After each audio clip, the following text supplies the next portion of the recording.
하나님의 그 본래의 속성, 그러니까 하나님 우리가 이해할 수 없는 하나님의 본래의 속성을 공부하고요.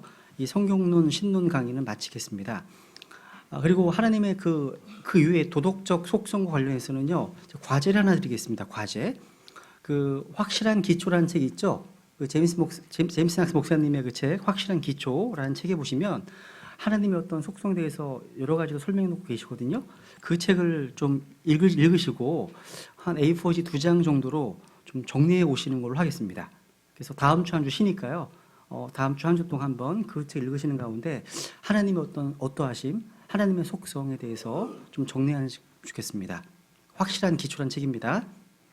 그리고 다음 주 한 주 휴강하고 12월 3일 날 이제 종강을 하도록 하겠습니다. 그날 이제 시험을 보고 김용호 목사님 말씀으로 한 3시 정도의 시험을 보고 한 4시 정도에 1시간 강의를 듣고 그리고 이제 종강하자고 말씀하시거든요. 그렇게 준비해 오시면 되겠습니다. 이 과제 부분은 온라인으로 강의를 듣는 분들도 동일합니다. 그래서 다음 주는 시작하는 휴강이고요. 12월 3일 날 이제 성경론 신론 시험을 보고 마치도록 하겠습니다. 예, 그러면 오늘 하나님 본래의 속성들 가운데 지난 시간에 이제 하나님의 전지하심 공부했습니다. 하나님의 전지하심, 하나님의 전능하심, 또 무소부재하심, 사람을 편재하심, 또 영원하심, 또 불변하심, 자존하심 등등이 있습니다. 그래서 우선 하나님의 전지하심에 대해서 조금만 더 보충을 하고 진행해 나가겠습니다. 하나님의 전지하심, 이 전지하심이라는 말은 지성의 무한함입니다. 지성의 무한함, 그죠? 우리 한번 시편 139편 볼까요? 한번 주님께서는요, 저와 여러분이 이 땅에 출생하기도 전에 이미 우리가 태어나서 어떤 일을 행할 것인지에 대해서 다 아시고 기록하십니다. 이미요. 한번 시편 139편을 보세요. 시편 139편 15, 16절. 시편 139편 15, 16절. 내가 은밀한 가운데 만들어지고 땅의 가장 낮은 부분들에서 묘하게 꾸며졌을 때에 나의 실체가 주께 숨겨지지 아니하였나이다. 주의 눈이 아직 불완전한 나의 실체를 보셨으며 계속해서 형성된 나의 모든 지체들이 주의 책에 기록되되 그것들 중에 아직 하나도 존재하지 않았을 때 기록되었나이다. 말씀하고 있습니다. 이것이 주님의 전지하심이에요. 전지하심.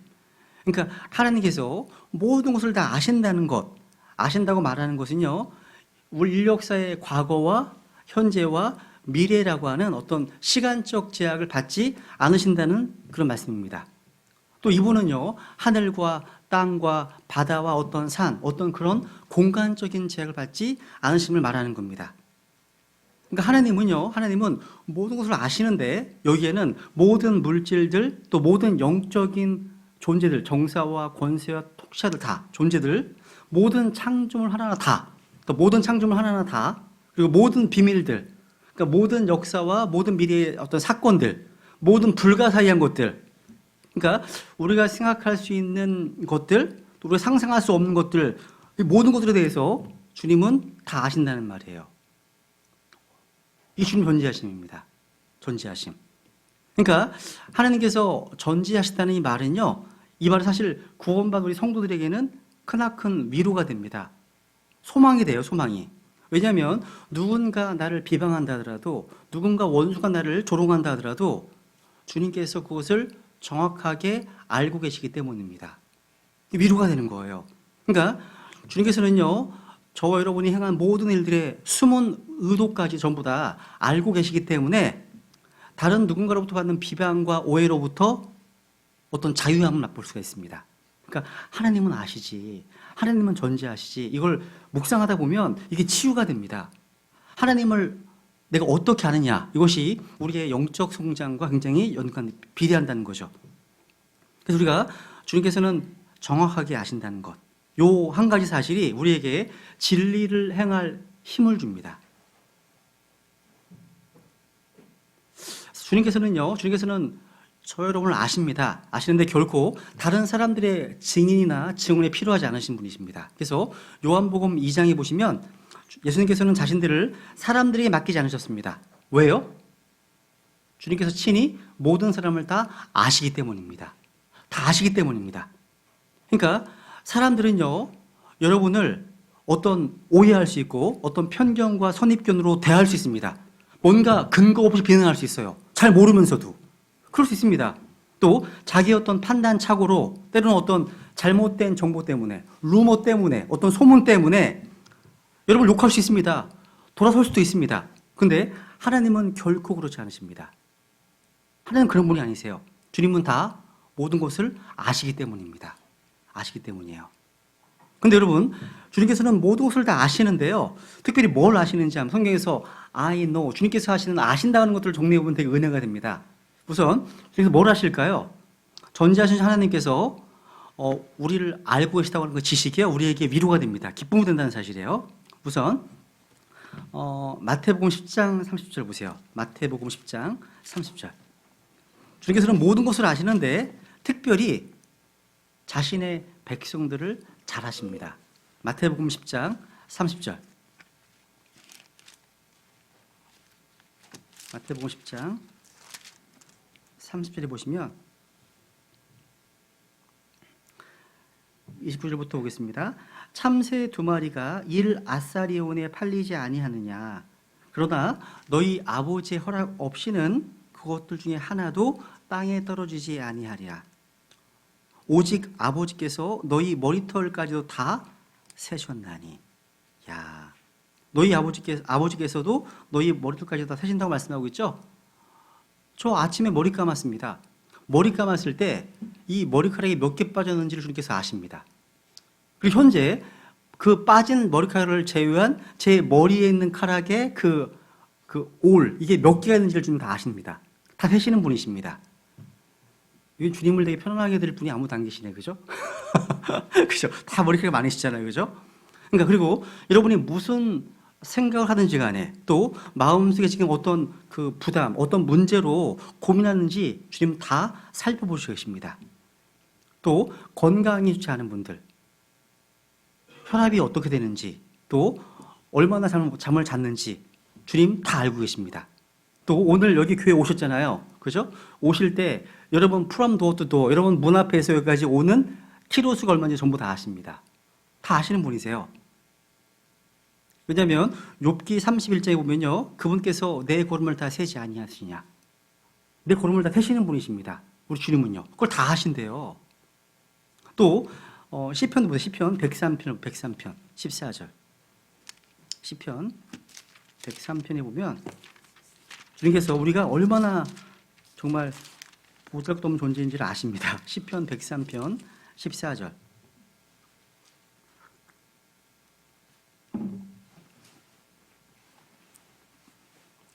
그분께서는 우리의 구조를 아시며 우리가 먼지임을 기억하시는도다. 그분께서는 우리의 구조를 아시고 우리가 더스트, 흙, 먼지임을 기억하십니다.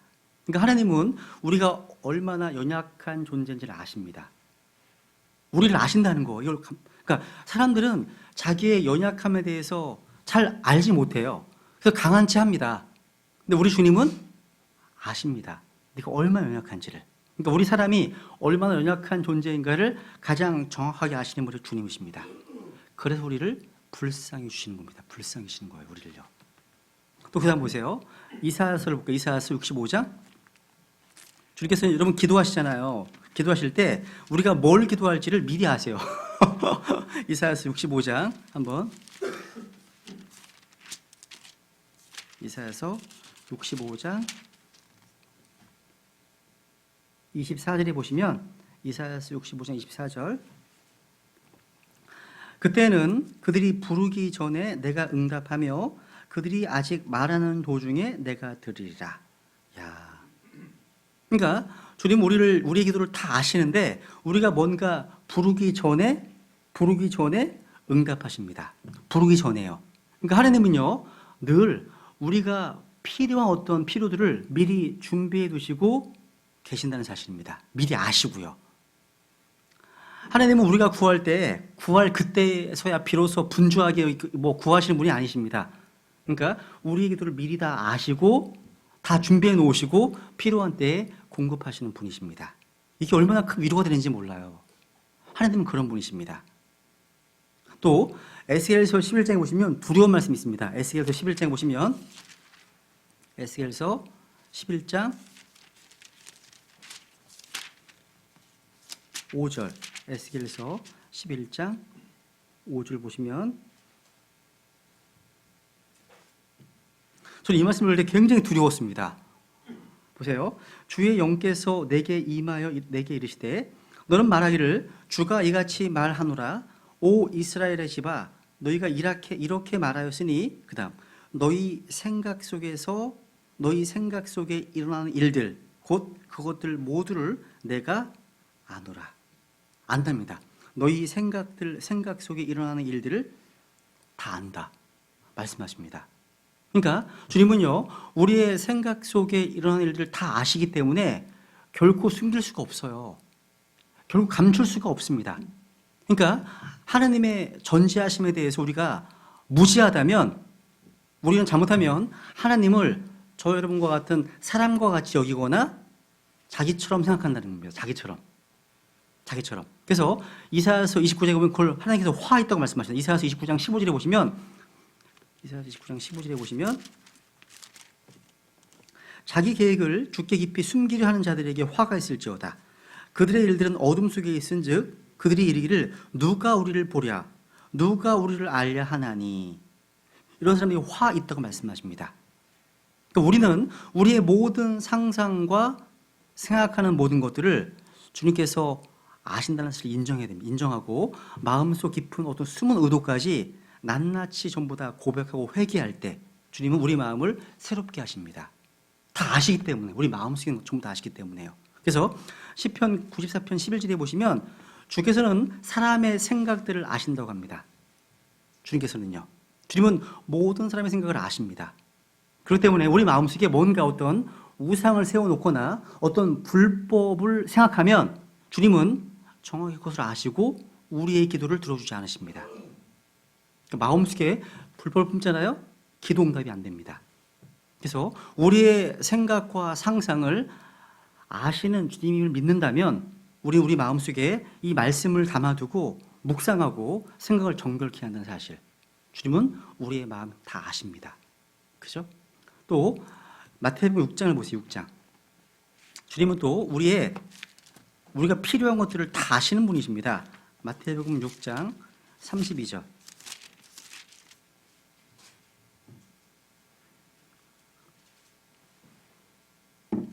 6장 32절에 보시면 이 모든 것은 이방인들이 구하나니 너희 하늘 아버지께서는 이 모든 것이 너희에게 필요한 줄 아시느니라.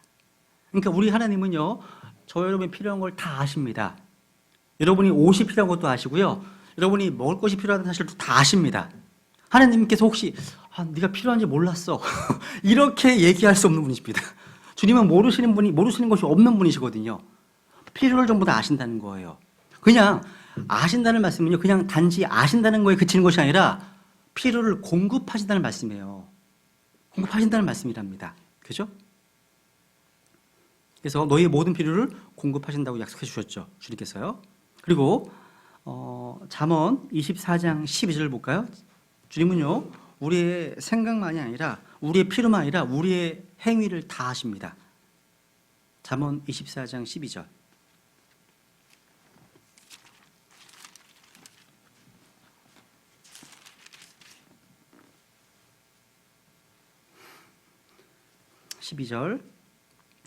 말하기를 보라 우리는 그것을 알지 못하였노라 할지라도 마음을 살피시는 이가 그것을 깊이 생각하지 아니하시겠느냐. 또 네 혼을 지키시는 이가 그것을 알지 아니하시겠느냐. 그분께서 각 사람의 행위대로 각 사람에게 보응하지 아니하시겠느냐. 주님은요, 우리가 무슨 일을 했는지 다 아십니다. 다 아십니다. 그래서 이런 주님을 우리가 깊이 생각한다면, 묵상한다면 자신을 돌아보지 않을 수가 없고 회개하지 않을 수가 없습니다. 이 하나님이십니다. 또 고린도전서 8장을 볼까요? 주님은 자기의 사랑하는 자들을 아십니다. 고린도전서 8장 3절.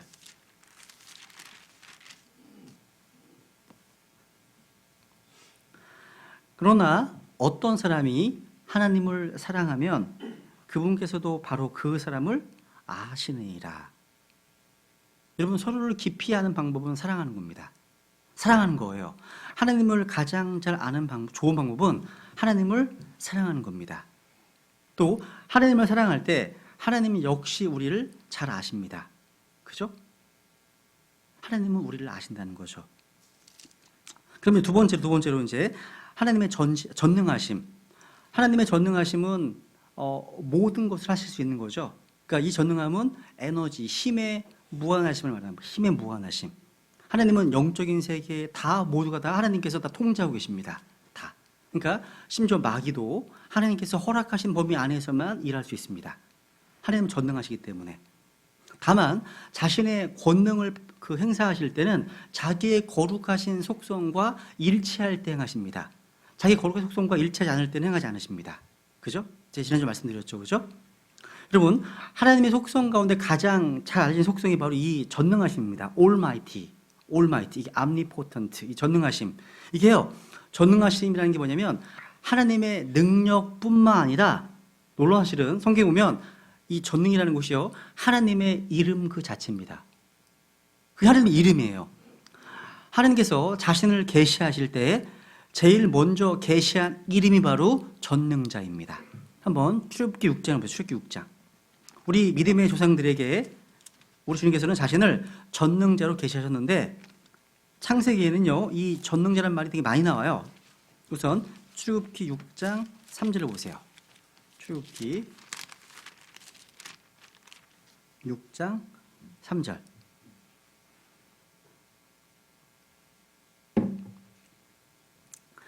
내가 아브라함과 이삭과 야곱에게 하나님 곧 전능자의 이름으로 나타났으나 나의 이름 여호와로는 그들에게 알리지 아니하였느니라.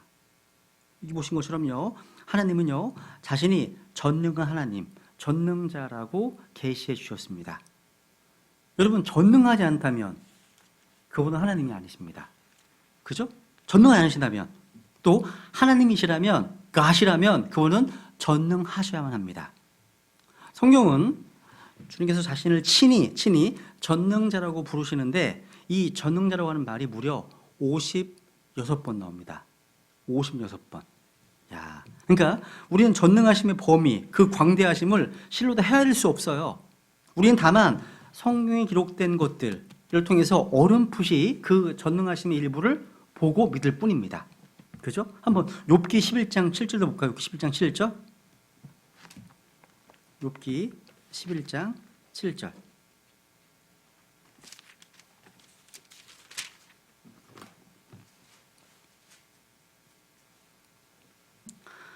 내가 조사한다고 하나님을 찾아낼 수 있겠느냐?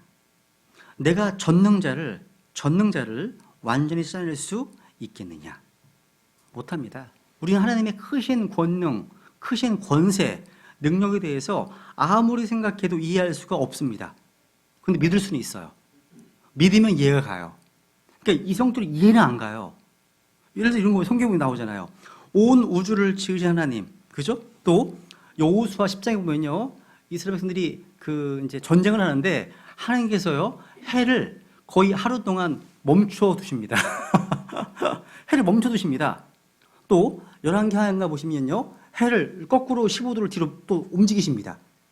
이게 하나님의 전능하심 하나의 일부거든요. 그러니까 하나님은요, 시간과 공간을 통제할 수 있는 능력을 보여주신 거예요. 이 전능하심의 일부입니다.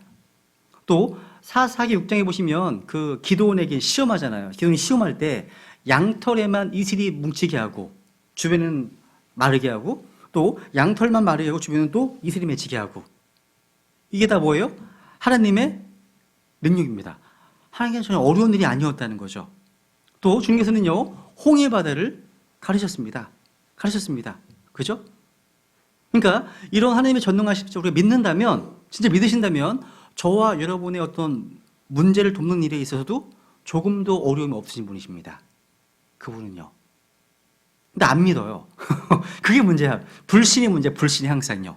그러니까 성경에서 어떤 문제에 부딪혔을 때 주님께서 어렵다, hard, 힘들다라고 한 일이 없어요. 안 나와. 찾아보니까. 그게 없습니다.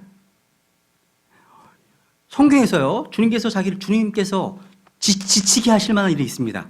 정말 힘들어 하시는 일이 있어요. 그게 뭔지 아세요? 주님 힘들어 하시는 일이 뭐냐면, 자기의 백성들이 죄를 짓는 거.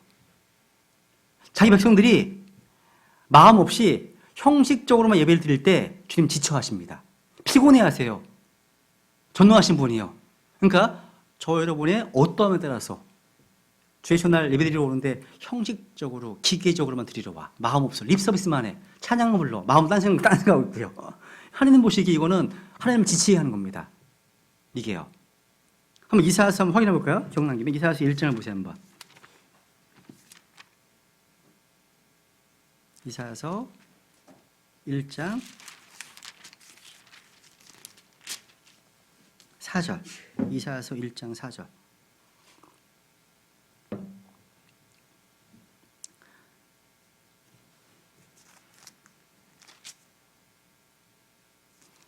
이사야서 1장 14절만 보죠. 14절만. 14절 보세요. 14절. 내 혼이 너희의 월삭과 정한 명절들을 미워하나니 그것들이 내게는 뭐라고요? 괴로움이라. 그것들을 감당하기에 내가 지쳤느니라. 그러니까 우리 주님께서는요, 자기 백성들의 위선, 불신 이거에 대해서 지쳐하신답니다. 그 외에는 그 어떤 일에도 지치거나 힘들어하시지 않으십니다. 요 한 가지 빼고는요. 그죠? 하나님은 조시는 분이 아니십니다. 주무시지도 않으시는 분이십니다. 그죠? 여러분, 주님께서는요, 빚을 지으시는데 말 한마디만 하면 빚이 존재합니다. 말 한마디만 하면. 주님은 단지 말씀만 하시면 그대로 됩니다. 우리 성경에서 말씀하시니 그대로 되니라. 많이 읽으시잖아요. 말씀하시니 그대로 된다. 이런 말씀 많이 보셨죠? 그죠? 반복적으로요. 여러분, 자연현상, 구름에서 비가 내리는 것, 이거 누가 하시는 건지 아세요? 이게요? 우리 성경 신자라면 이게 뭐 기상학자 얘기를 듣고서 이해하는 게 아니라 하나님이 하시는 거예요. 어디는 비가 오게 하시고 비가 오지 않게 하십니다. 한번 확인해 볼까요? 욥기 37장. 주님께서 구름에게 말씀하시면 구름이 비를 내립니다. 욥기 37장 12절. 강우량, 강설량 다 주님께서 정하십니다. 욥기 37장 12절. 구름이 그분의 계획대로 두루 돌아다니나니 이것은 그분께서 땅에서 세상의 표면 위에 떠 있는 구름들에게 명령하시는 것을 그것들이 다 행하게 하려 함이라. 구름이요, 그분의 계획대로 돌아다니고 있답니다. 이거 믿으셔야 됩니다. 성경 신자라면. 하나님의 말씀대로요. 그죠? 주님께서는요, 구름들에게 비를 내리지 말라고 명령하시면 비가 안 내리는 거예요. 하나님의 계획대로 움직여진다는 거죠. 그죠? 그래서 이사야서 5장도 볼게요. 이사야서 5장 6절. 예를 들어 볼게요. 이사야서 5장 6절.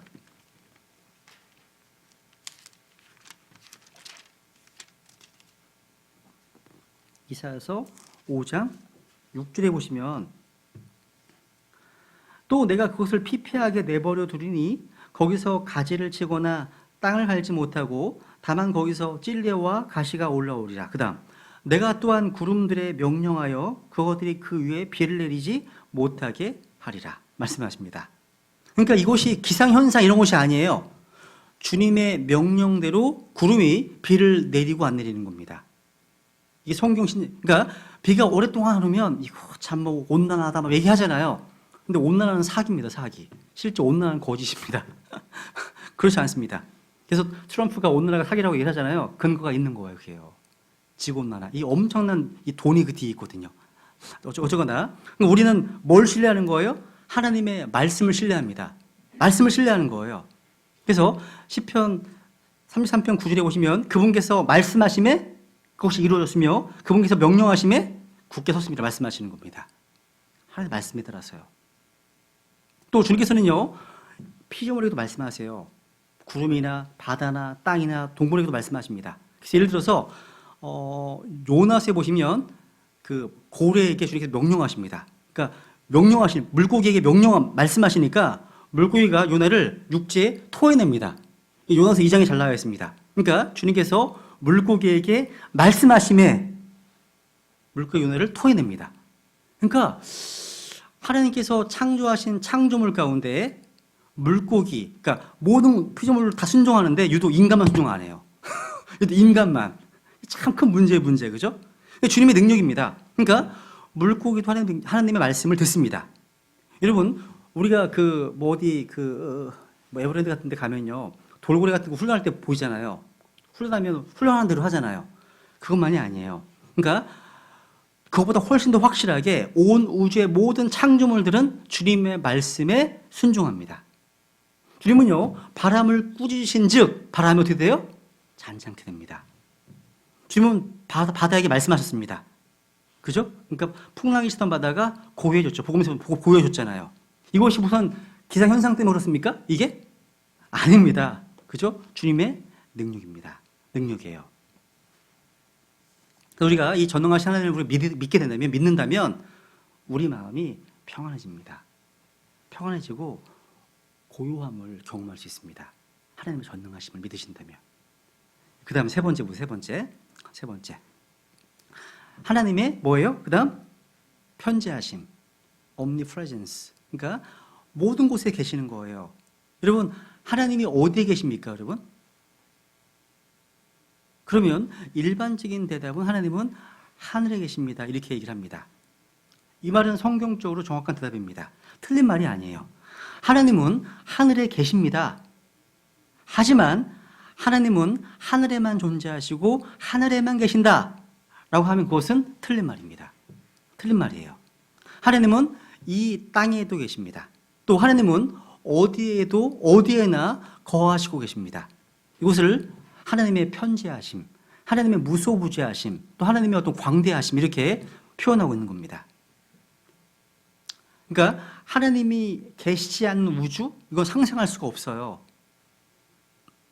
여러분, 하나님의 성품, 하나님의 능력 가운데 가장 신비한 것 중 한 가지가 제가 보기에는 무소부재하심인 것 같아요. 다 그렇지만 가장 이해가 안 가는 게 무소부재하심입니다. 그러니까 하나님의 처소는 저 셋째 하늘이지만 하나님은 지금 여기 이곳에도 계시고요. 바다 깊은 곳에도 계십니다. 그러니까 하나님의 편재하심은요. 우리가 이해하기 아주 힘든 것 가운데 하나예요. 근데 우리가 믿기에는 너무나 쉬워요. 성경에 너무나 많이 나오니까 믿긴 쉽습니다. 주님은 어디에나 계시기 때문에요. 우리는 어디서나 주님을 찬양할 수 있습니다. 어디서나 주님의 이름을 부를 수가 있어요. 주님을 예배드릴 수 있습니다. 기도할 수 있어요. 어디서나 할 수 있습니다. 근데 우상들을 섬기는 종교를 보세요. 다 종교를 보세요. 그들은 기도할 수 있는 장소, 향불을 피우기는 어떤 장소, 그러니까 제물 드리도록 어떤 정해진 장소에 부지런히 가야만 해요. 다르지 않아요? 그러니까 특정한 장소에서 어떤 정해놓은 특정한 시간에만 어떤 경배를 드립니다. 숭배를 합니다. 제사도 아무 데나 안 드리잖아요. 제사도요. 왜? 그들이 믿는 신은 그곳에만 존재하기 때문입니다. 반면 하나님은요, 그럴 필요가 없어요. 왜? 하나님은 어디에도 계시기 때문에. 저기 오늘 일찍 와서요, 옆에 거리공원 가서 낙엽을 밟으며 다녔어요. 주님께 기도하면서.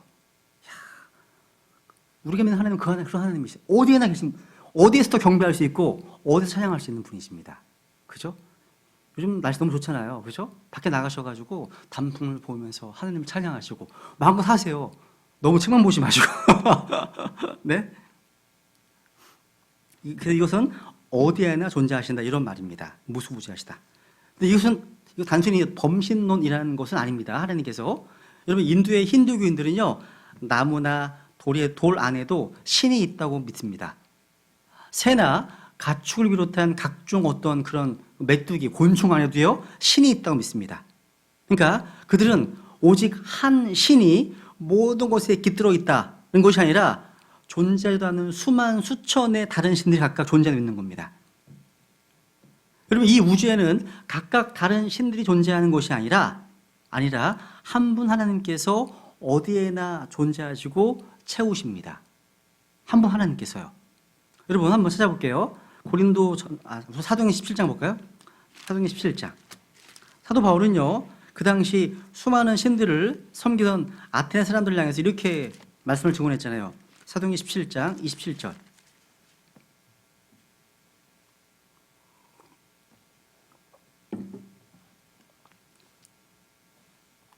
27절. 이것은 그들이 혹시라도 주를 더듬어 찾다가 발견하면 그분을 구하게 하려 하심이라. 그러나 그분은 우리 각 사람으로부터 멀리 떨어져 있지 아니하니 이는 우리가 그분 안에서 살며 움직이며 존재하기 때문이라.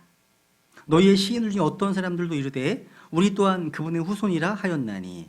말씀하고 있죠. 그렇죠? 그러니까 하나님은 결코 우리 각 사람으로부터 멀리 떨어져 계시지 않습니다.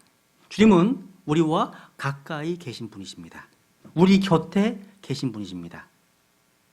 사람은 누구나 하나님 그 안에 지금 존재하고 있는 거고요. 결코 그 하나님이 주시는 은혜 없이 살 수가 없습니다. 공중의 새들도요, 주님께서 주시는 그 음식을 먹고 있는 거고, 또 들의 꽃들도 주님이 입히시는 옷을 입고 있는 겁니다. 성경이 말씀하시는 바이게요. 말씀하시는 바입니다. 여러분, Where is God? 질문. 하나님이 어디 계십니까? 이렇게 질문을 받으면 이렇게 얘기를 하세요. Where is He not? 그분이 어디에 안 계십니까? 이렇게 답변하세요. 그럼 돼요. 안 계신 곳이 어디예요?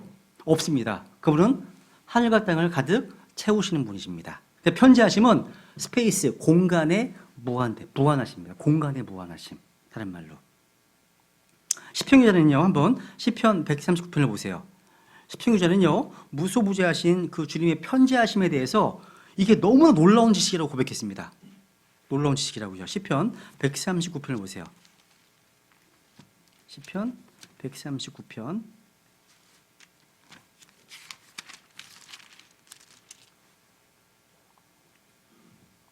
시편 139편 쭉 읽어볼게요. 그냥 제가 1절부터. 오 주여, 주께서 나를 살피시고 나를 아셨나이다.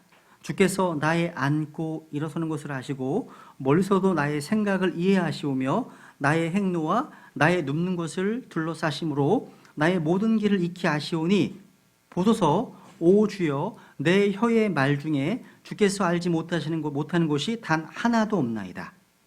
5절. 주께서 나를 앞뒤로 에워싸고 주의 손을 내 위에 얹으셨나이다. 무소부재하신 겁니다. 이게요. 그런 지식이 내게 너무 놀라우며 높아서 내가 능히 그곳에 미치지 못하나이다. 신론. 이게 신론입니다. 신론. 하나님의 무소부재하심. 7절. 내가 주의 영을 떠나 어디로 가리이까?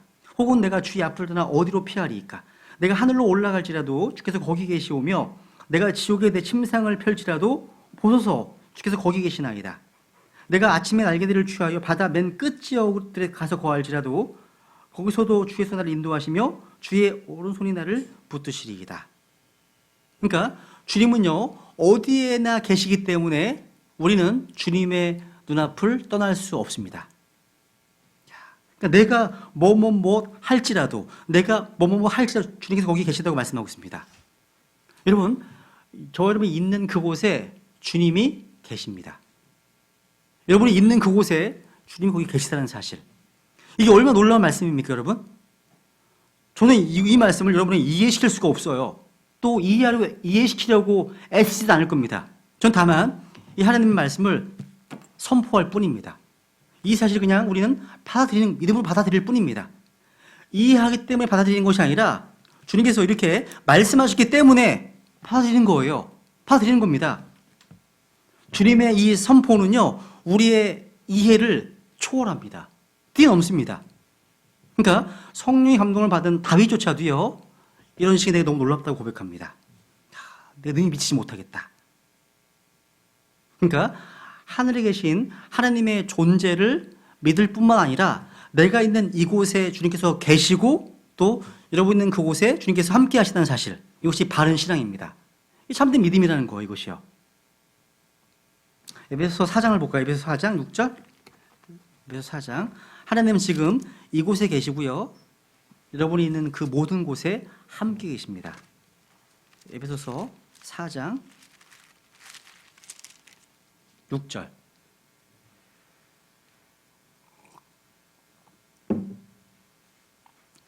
한 하나님이 계시니 곧 모든 것의 아버지시라.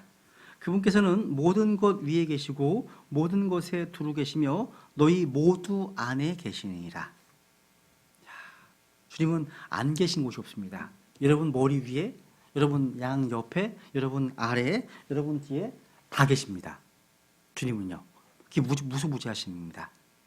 우리는 다만 주님 앞에 뭘 구해야 됩니까?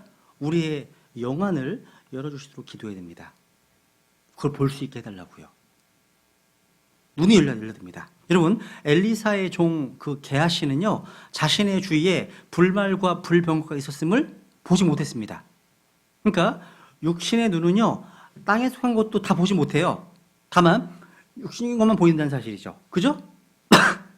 그런데 영적인 것을 보기 위해서는요, 주님이 주시는 안약을 발라서 봐야 합니다.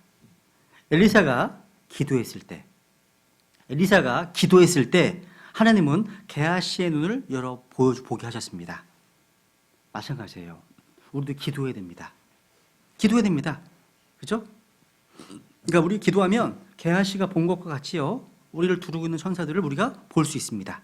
우리 주위에는요, 주위의 천사들이 둘러 진을 치고 있습니다. 그래서 시편 34편 7절에 보시면 주의 천사가 하나님을 두려워하는 자들을 둘러 진을 치고 있다 말씀하십니다.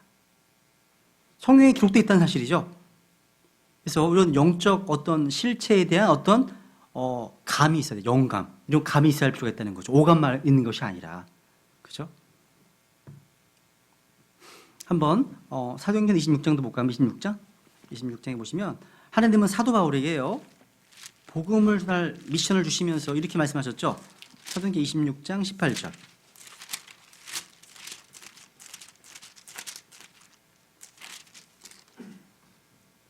사도행전 26장 18절. 그들의 눈을 열어주어 그들을 어둠에서 빛으로 사탄의 권세에서 하나님께로 돌아오게 하려 하며 또 그들이 죄들의 용서를 받고 내 안에 있는 믿음으로 거룩히 구별된 자들 가운데서 상속 유업을 받게 하려 함이라 하더이다. 야, 그들의 눈을 열어주어. 복음이요, 바로 그리스도의 복음이 우리의 눈을 열어주는 안약 같은 겁니다. 어둠의 빛으로 옮겨줍니다. 그래서 바울의 기도가 뭐였습니까? 너희의 지각의 눈을 열어달라고 기도하지 않습니까? 그런 기도예요. 그죠? 하나님의 편지하심. 그래서 한번 이제 하나만 더 볼게요. 이게 하나님의 그 다음 보시면 하나님께서는 어디에도 계시지만 성경에 보면 또한 특별히 거하시는 분이 계세요. 성경에 언급된 거 보면요. 우선 주님은 먼저 하늘에 계십니다. 하늘에 계십니다. 우선 전도서 5장 2절만 보죠. 전도서 5장 2절. 주님께서는 어디에나 거하시지만 하나님의 영광의 임재가 있는 특별한 장소가 또 나옵니다. 전도서 5장 2절.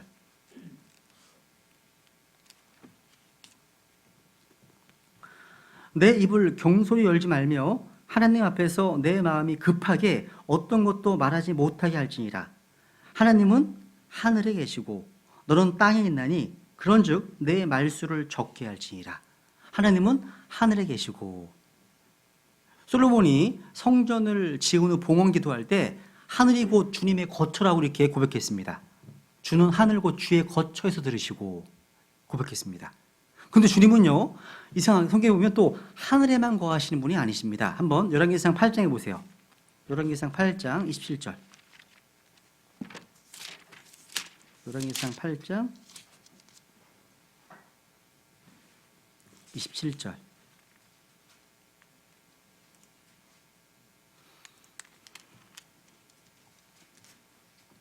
그러나 하나님께서 참으로 땅에 거하시리이까 보소서 하늘과 하늘들의 하늘이라도 주를 품지 못하겠거늘 하물며 내가 건축한 이 집이 오리이까. 하늘과 하늘들의 하늘도 주님을 품지 못한다고 말씀하고 있습니다. 하나님은 모든 것 안에 계시고 동시에 모든 것 밖에 계십니다. 이거 주님의 편재성입니다. 주님은 하늘보다 훨씬 더 크시기 때문입니다. 주님은 내가 마녀보다 크다고 말씀하시죠? 주님은요, 온 우주를 만드셨지만 그 우주 속에 구속되지 않으시고 그 범위의 한계를 받지 않으십니다. 그래서 이사야서 66장을 보면 하늘은 나의 왕자고 땅은 나의 발받침이다. 이렇게 말씀하셨습니다. 그러니까 하늘이 왕자라는 것은 뭐냐면 사람으로 비유하면요, 앉을 때 엉덩이 부분밖에 되지 않는다는 말씀이에요. 그러니까 땅은 주님께서 주님의 자신의 양발을 놓을 수 있는 그런 장소 정도에 불과합니다. 근데 하늘과 땅을 가득 채우시고도 남음에 있는 분이 바로 주님이십니다. 주님이세요. 그래서 예레미야 한번 찾아보죠. 예레미야 23장. 예레미야 23장 23절.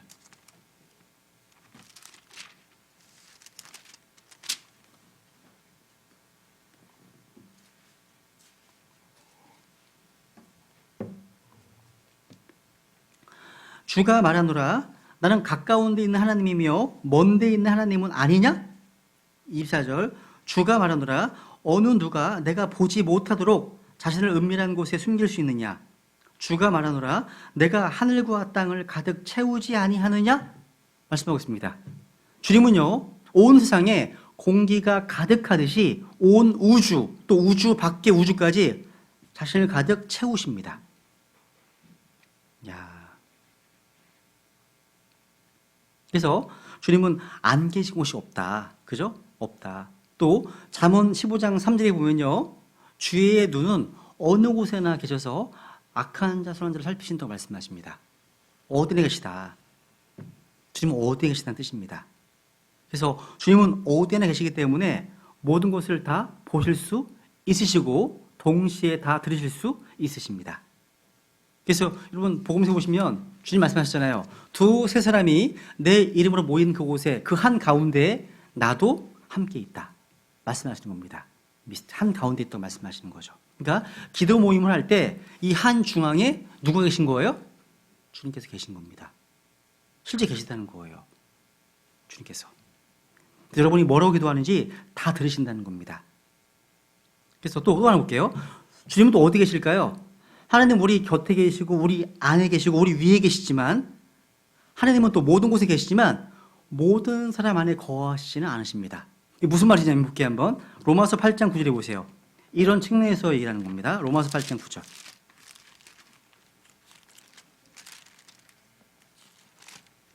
로마서 8장 9절. 로마서 8장 9절 보면 그러나 너희 안에 하나님의 영께서 거하시면 너희가 육신 안에 있지 아니하고 성령 안에 있나니 이제 어떤 사람에게 그리스도의 영이 없으면 그는 그분의 사람이 아니니라. 어떤 사람이 그리스도의 영이 없으면 말씀하고 있죠. 그죠? 여러분이 예수 그리스도를 개인의 구주와 주로 영접하게 되면 누가 오세요? 하나님의 영이 우리 안에 들어오시고 우리를 살리십니다. 또 우리 몸을 성전으로 삼으십니다. 그죠? 11절에 보시면 11절. 그러나 만일 예수님을 죽은 자들로부터 일으키신 분의 영께서 너희 안에 거하시면 그리스도를 죽은 자들로부터 일으키신 분께서 너희 안에 거하시는 자신의 영을 통해 너희의 죽을 몸도 살리시리라 말씀하십니다. 하나님의 영은 생명을 주시는 살리는 영이십니다. 하나님의 영은요, 죄와 범법 가운데 죽어있던 우리의 영을 먼저 살리시고 주님께서 오실 그날 우리의 몸도 살리실 것입니다. 우리의 몸도요.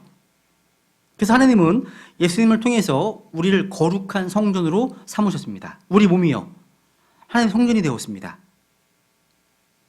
그러니까 저 멀리 하늘이 하나님에 대한 어떤 그런 믿음, 온 우주에 충만한 주님의 어떤 그런 거하심, 또 내 안에 거하시는 주님, 또 우리 가운데 거하시는 주님을 다 성경을 통해서 우리는 인식할 수 있습니다. 성경을 통해서요. 그런데 고린도후서 6장 16절 보세요 한번. 고린도후서 6장 16절.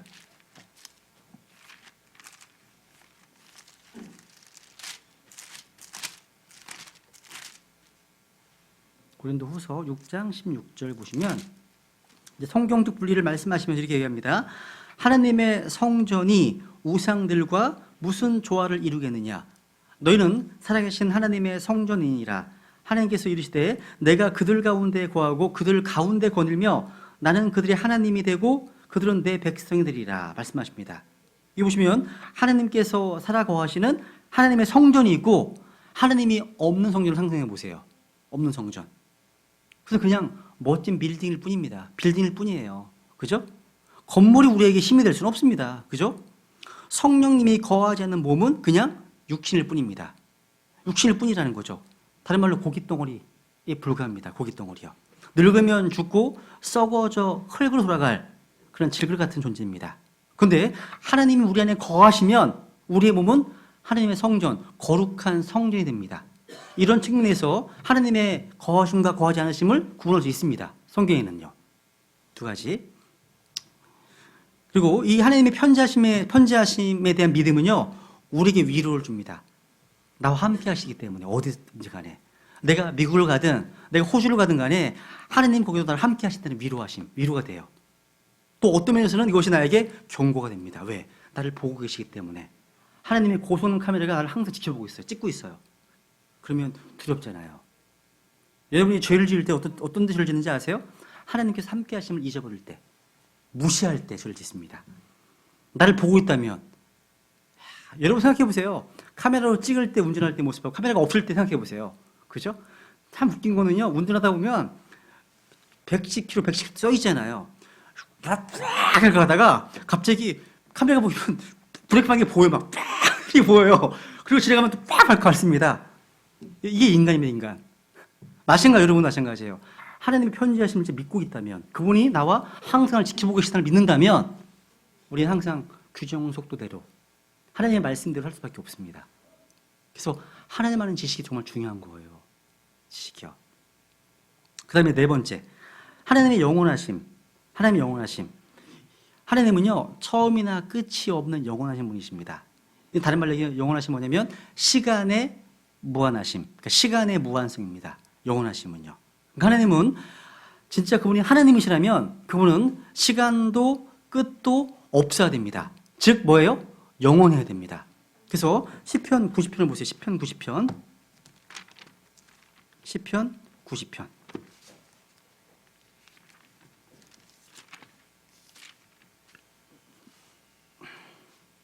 1절.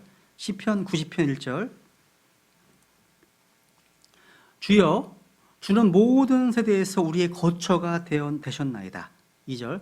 산들이 생기기 전, 혹은 주께서 땅과 세상을 조성하시기 전, 곧 영원부터 영원까지 주는 하나님이시니이다.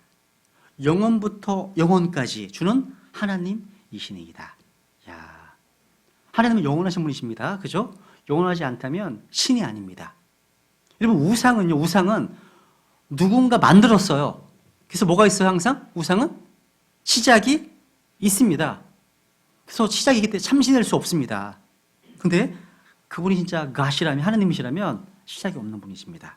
일반적으로 우리가요, 영원하다라는 단어를 쓸 때 영어 킹리 성경에서는 두 가지 나와요. everlasting이 있고 eternal이 있습니다. 일반적으로, 사전적으로 everlasting 그러면 시작은 있는데 끝이 없을 때 everlasting을 씁니다. 끝없이 지속되는 everlasting.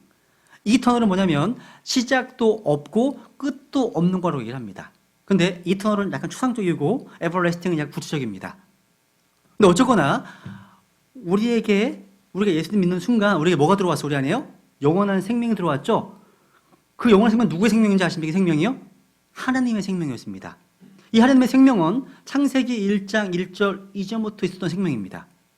그리고 쭉 이어질 생명이에요. 그 생명이 내 안에 들어와 있어요. 내 안에요. 이게 놀라운 겁니다, 이게요. 그래서 하나만 더 볼게요. 이사야서 57장을 보세요, 한번. 성경에서 하나님의 영원성을 언급한 곳이 많이 나오는데, 이사야서 57장, 이사야서 57장 15절. 이사야서 57장 15절.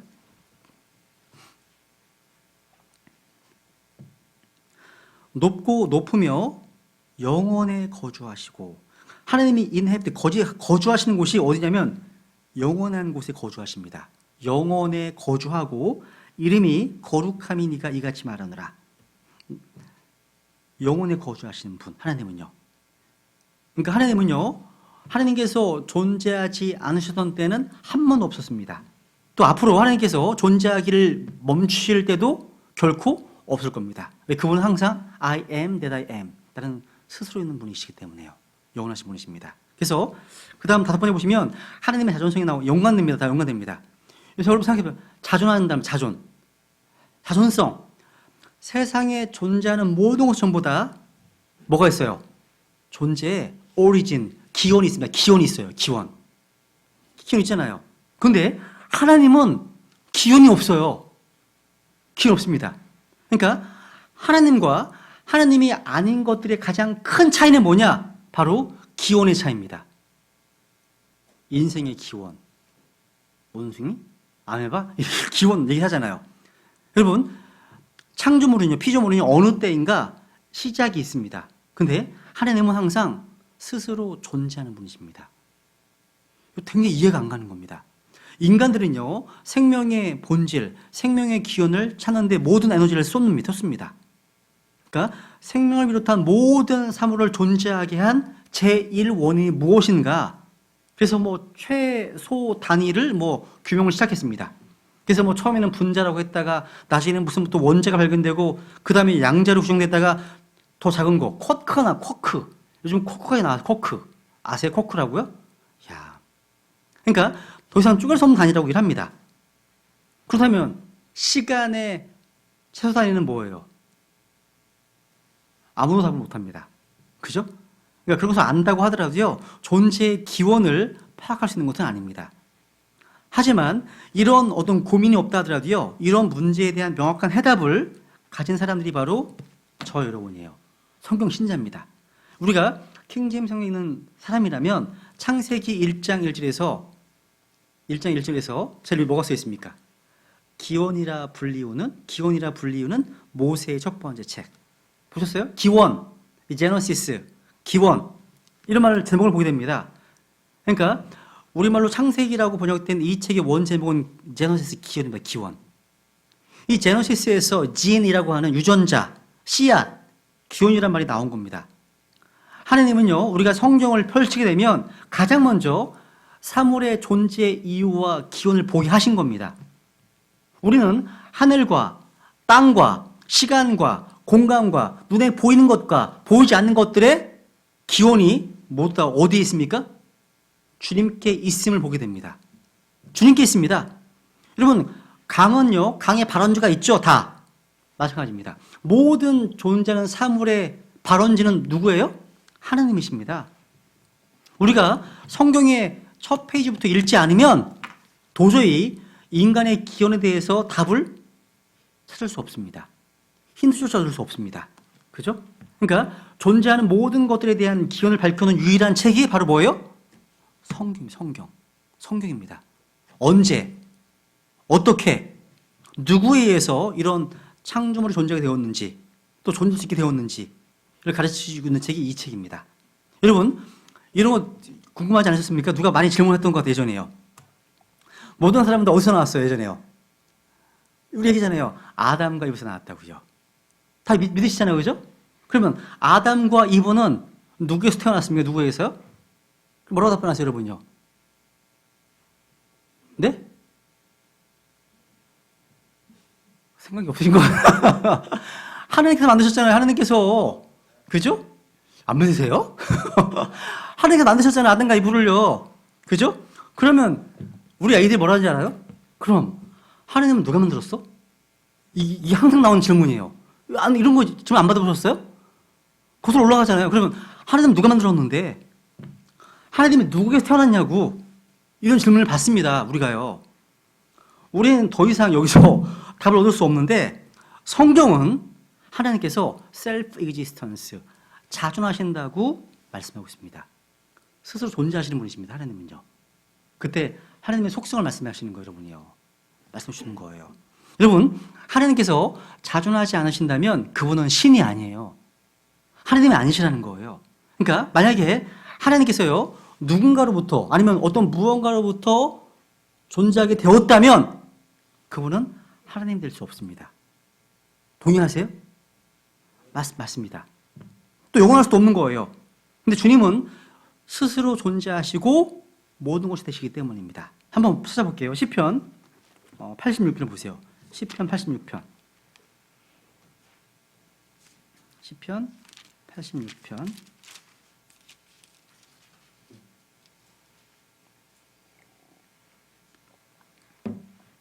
시편 86편 10절.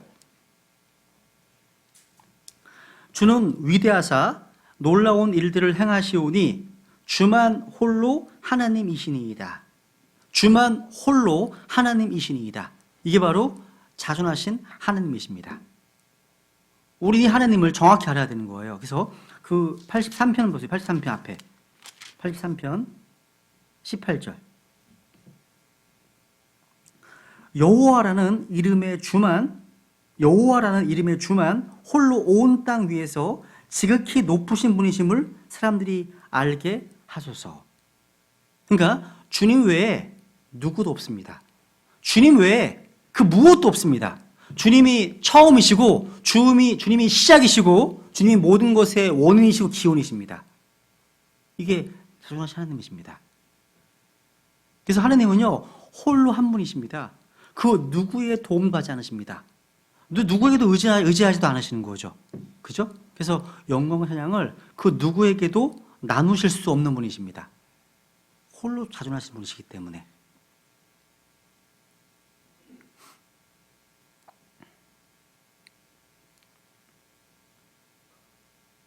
그래서요, 존재하는 건 다 모두가 다 하나님께서 만드신 것들인데 우리가 이걸 어떻게 알 수 있어요, 이제요? 이거를요?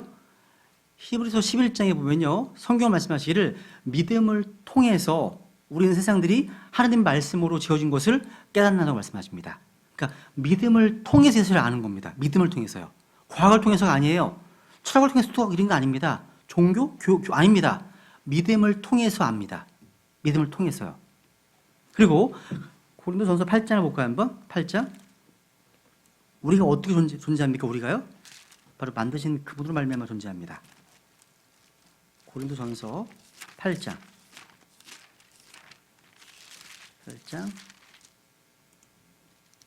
6절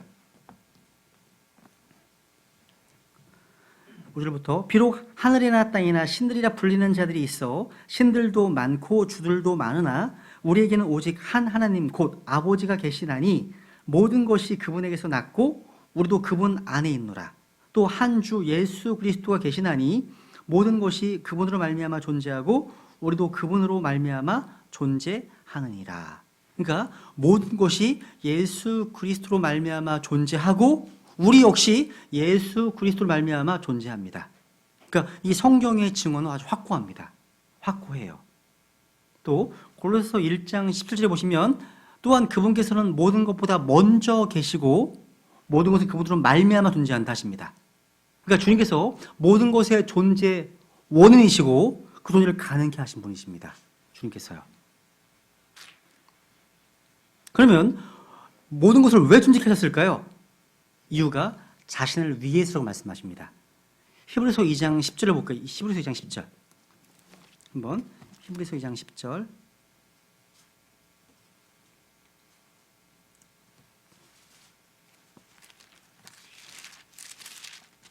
히브리서 2장 10절. 자신을 위해 모든 것을 존재하게 하시며 또 자신으로 말미암아 모든 것을 존재하게 하시는 그분께서 많은 아들들을 영광으로 데려가시는 일에서 그들의 구원의 대장을 고난들을 통해 완전하게 하심이 합당하도다. 그러니까 자신을 위해서 모든 것을 존재하게 하시며 말씀하고 있죠, 그렇죠?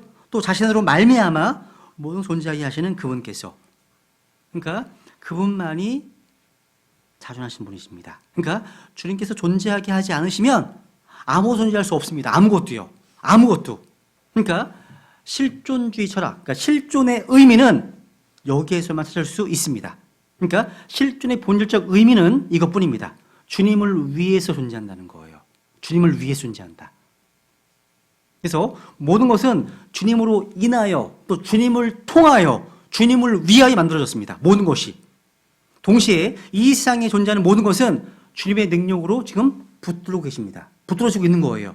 여기 앞에 보면 1장 보세요. 1장 3절. 히브리서 1장 3절 보면 하나님의 영광의 광채시요 그분 자체의 정확한 형상이시며 자신의 권능의 말씀으로 모든 것을 떠받치시는 이 아들께서는 자신의 권능의 말씀으로 모든 것을 떠받치신다고 되어 있죠. 떠받치고 계십니다. 지금 붙들고 계신 겁니다. 그러니까 이 말씀을 통해 볼 때 존재하는 모든 것은 주님으로 인해, 주님의 말씀으로 인해 존재하고 있음을 볼 수 있습니다. 우리 사람은요, 홀로 존재할 수 없습니다. 사람은요. 그러니까 이 말씀은요, 모든 것들의 인과관계를 규명해 주는 말씀이에요. 존재하는 그 어떤 것도 홀로 독립적으로 존재할 수가 없습니다. 무엇인가와 연관이 있고 상관되어 있습니다. 무엇인가와요. 피조물은요, 절대적으로 창조주에게 의존되어 있고요, 종속되어 있습니다. 그렇지 않으면요, 살 수 없는 정도가 아니라 존재 자체가 성립이 안 되는 거예요. 하지만 하나님은 홀로 존재하실 수 있고요, 누구에게도 의지하지 않습니다. 자존하시기 때문에. 주님은 자존하신 하나님이십니다. 주님은 그 누군가로부터, 그 무엇인가로부터 힘이나 능력이나 지혜나 도움을 받으시는 분이 아니십니다. 주님은요, 공급자이십니다. 근데 공급자이신데 누군가로부터 공급을 받을 필요가 없으십니다. 주님은요, 모든 것을 붙들고 계시지만 거기에 매이지 않으십니다. 자존하시기 때문에. 그러니까 하나님은 기원이 없습니다. 하나님은 시작이 없는 분이십니다. 하나님이 바로 처음이시고 시작이십니다. 처음이신 분, 나는 곧 스스로 있는 자니라 말씀하신 것처럼요, 시작도 끝도 없으신 자존하신 하나님이시라는 거죠. 그죠? 그럼 여섯 번째 뭐예요? 이제 하나님의 불변성. 하나님의 불변성. 여러분, 세상에 변하지 않는 것이 있어요? 다 변해요. 다. 안 변하는 게 없습니다. 다 변합니다. 사람들은요, 변하지 않는 것을 찾아서 그것을 주로 진리라고 말합니다. 여러분, 진리가 되기 위한 첫 번째 요건은요, 시대에 따라 또 상황에 따라 변하지 않는 것이어야 됩니다. 동의되시죠? 그죠? 변하면 뭐예요, 그게? 진리가? 아닙니다. 변하면 진리가 아니에요. 근데 세상에 존재하는 모든 것은 다 변해요. 변하지 않는 게 아무것도 없어요. 근데 불행하게도요, 변하는 것은 어떻게 변해요? 점점 더 좋게 변해요? 안 좋게 변해요? 안 좋게 변합니다. 그러니까 점점 더 나아지는 게 아니라 점점 나쁘고 못쓰게 변합니다. 이 물을 넣고 기다려보세요. 한 달만 지나보세요. 어떻게 될까요? 다 썩어. 마찬가지예요. 나빠집니다, 점점요. 진화론자들은 생명이 자연 선택에 따라서 아메바로부터 점점 더 좋은 방향으로 변화됐다고 주장합니다. 그런데 존재하는 모든 것은요, 정교하게 더 좋아지는 것이 아니라 단순하게 되고 더 전부 다 해체되는 방향으로 변합니다. 이게 엔트로피 증가의 법칙이잖아요. 연력까지 이 법칙이잖아요. 그죠? 그래서 새 것이 헌 것이 될 수는 있어도요, 헌 것이 새 것이 될 수는 없는 거죠. 그죠? 맞습니다. 하나님은 영원 불변하십니다. 하나님은 영원히 동일하신 분이십니다. 하나님은 변치 않는 분이십니다. 그죠?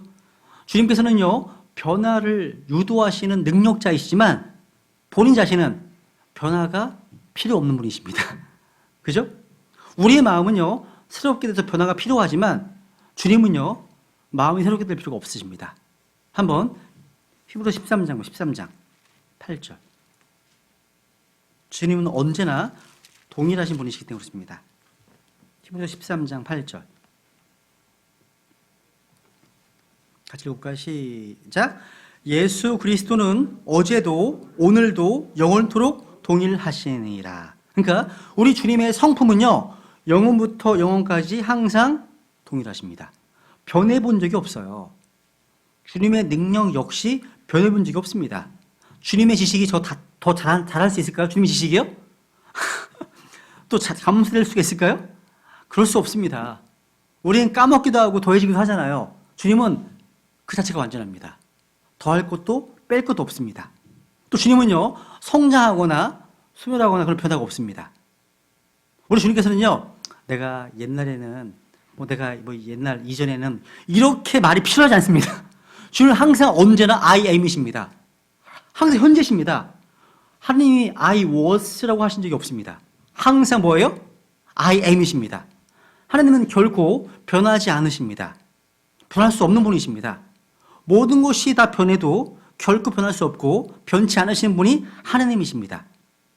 말라기 3장 볼게요. 이 중요한 구절이 말라기 3장. 말라기 3장 6절. 중요한 구절입니다. 말라기 3장 6절.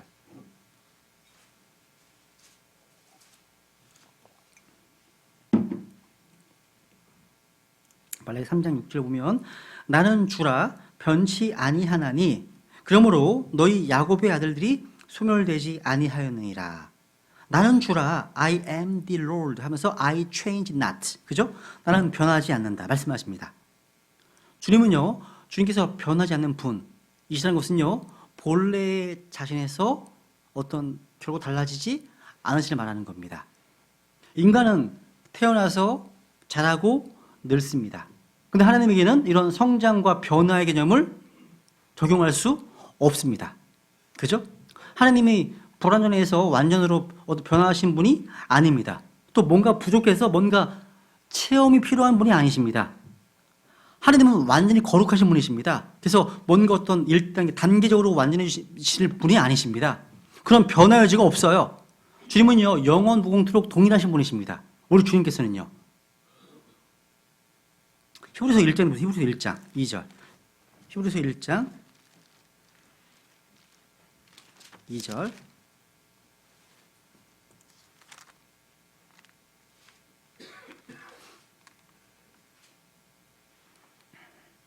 (1장 2절) 보면 1장 12절 보시면 주께서 의복같이 그것들을 접으시면 그것들이 바뀌려니와 주께서는 동일하시고 주의 횟수는 끊어지지 아니하리이다 하시디. 그러니까 주께서는 뭐 하다고요? 동일하시다. 그죠? 주님은 언제나 똑같은 분이시란 말씀입니다. 동일하십니다. 하나님께서 예전보다 더 지혜로워하셨다든지 이전보다 더 긍휼이 풍성해졌다든지 이런 것은 감상할 수 없습니다. 반대로 주께서 더 엄해지셨거나 더 무서워지셨거나 더 어떠셨다는 것도 상상조차 할 수 없습니다. 하나님은 언제나 동일하시기 때문입니다. 항상 이전이나 지금이나 앞으로 동일하신 분이십니다. 그죠? 사람은 언제나 변할 수 있잖아요. 또 그죠? 변하기 마련이잖아요.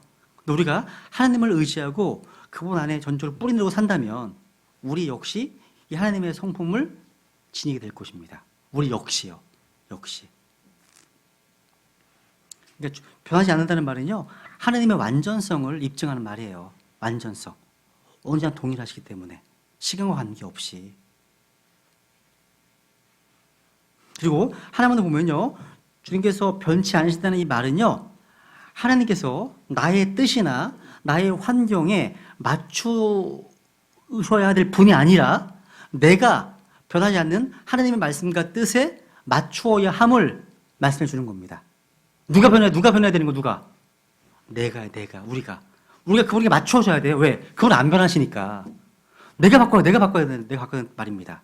그러니까 우리는 분명하게 계시되어 있는 주님의 말씀에 맞추어서 믿음으로 순종해야 됩니다. 이 뜻에 자신을 굴복시켜야 한다는 거예요. 이걸 바꾸는 게 아니라 이게 중요한 거예요. 하나님 변치 않으시는 분이시기 때문에 하나님은요.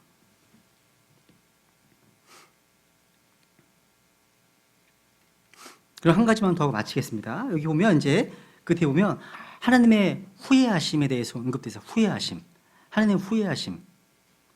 하나님께서는 변할 수 없으시다면 왜 성경에서 하나님께서 뜻을 돌이키신다고 이게 후회하신다고 이렇게 말씀하고 있을까요? 한번 확인해 볼게요. 이게 번역이 이제 지금은 이제 뜻을 바꿨다고 되어 있는데요. 한번 창세기 6장을 보세요. 요거 하고 마치겠습니다. 창세기 6장 6절과 7절.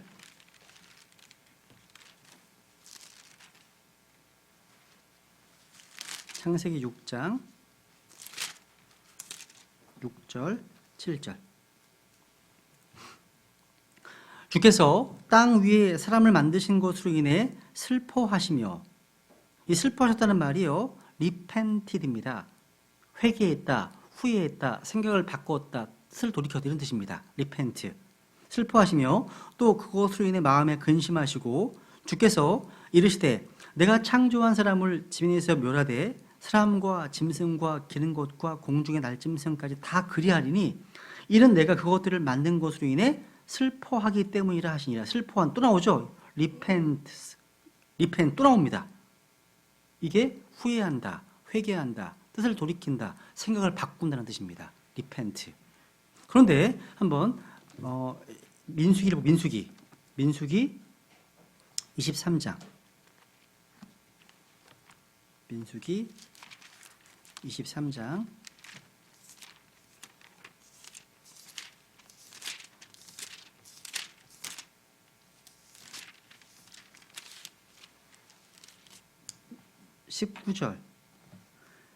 민수기 23장 19절에 보면 유명 말씀이 있죠, 그죠?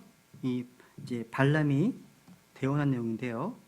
보면 하나님은 사람이 아니시니 거짓말하지 아니하시고 사람의 아들이 아니시니 뜻을 돌이키지 아니하시노다. 이 말이 리펜트입니다. 리펜트.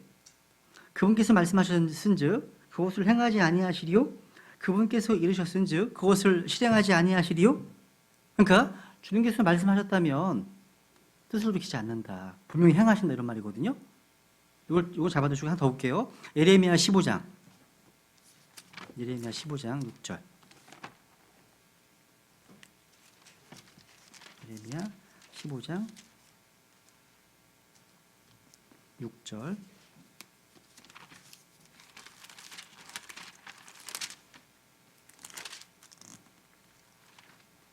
보면 주가 말하노라 네가 나를 버리고 뒤로 물러갔으므로 내가 너를 치려고 내 손을 내밀어 너를 멸하리니 내가 뜻을 돌이키는 일에 지쳤느니라. 리펜팅에 지쳤다고 말씀하십니다. 그 다음 보세요. 26장. 성경 보시면 많이 리펜트를 하셨어요. 주님께서요. 예레미야 26장 13절.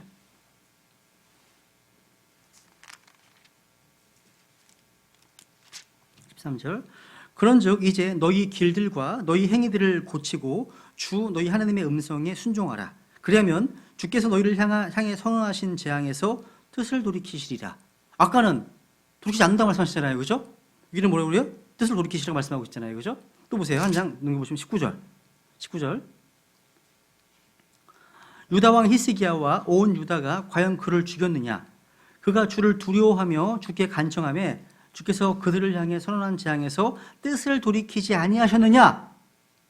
이게 뭐예요? 리펜티드. 맞습니다. 우리가 이같이 하면 큰 재앙을 초래하여 우리 오늘 해치리라.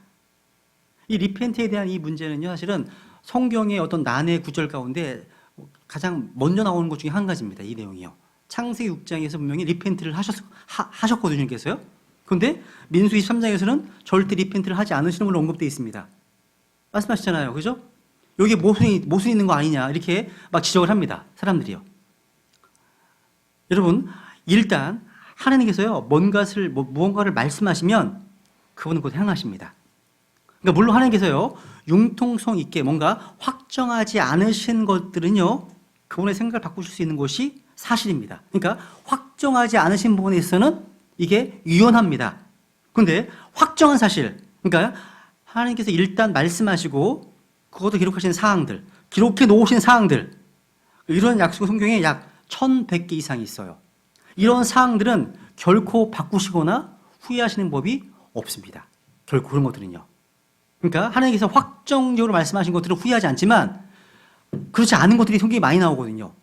그런 것들은 유연하다는 거예요. 이걸 구원하면 된다는 겁니다. 그래서 로마서 11장 29절 보면 하나님의 부르심과 선물에는요, 결코 후회하심이 없다 말씀하십니다. 말씀하시거든요. 그래서 이 하나님 후회에 대해서도요, 잘 정리하시면 좋을 것 같고요. 하나님의 도덕적인 속성 이런 것들, 또 하나님의 이름, 또 삼위일체 이런 것들도 예전 그 신앙에서 했었거든요. 필요하시면 들어보시고, 아니면 제가 과제 내리는 책 확실하게 좀 읽으시면서 잘 정리하시면 좋을 것 같습니다. 거기 다 나오거든요. 하나님이 거룩하시고 하나님이 뭐 이런 거 다 나옵니다. 하나님은 사랑이시고 하나님은 의로우시고 하나님은 진노하시고 하나님은 오래 참으시고 선하시고 신실하시고 뭐 지혜로우시고 이런 것들 다 이게 하나님 도덕적 속성들입니다. 이런 것들이 그 책에 잘 나오니까요. 읽으시면서 잘 정리하시고 그 다다음 주에 제출하시면 될 것 같습니다. 예, 오늘 여기까지 하고요. 예, 다음 주 한 주 쉬고 그 다음 주에 이제 시험 보는 걸로 하겠습니다. 예, 그동안 수고하셨습니다. 네.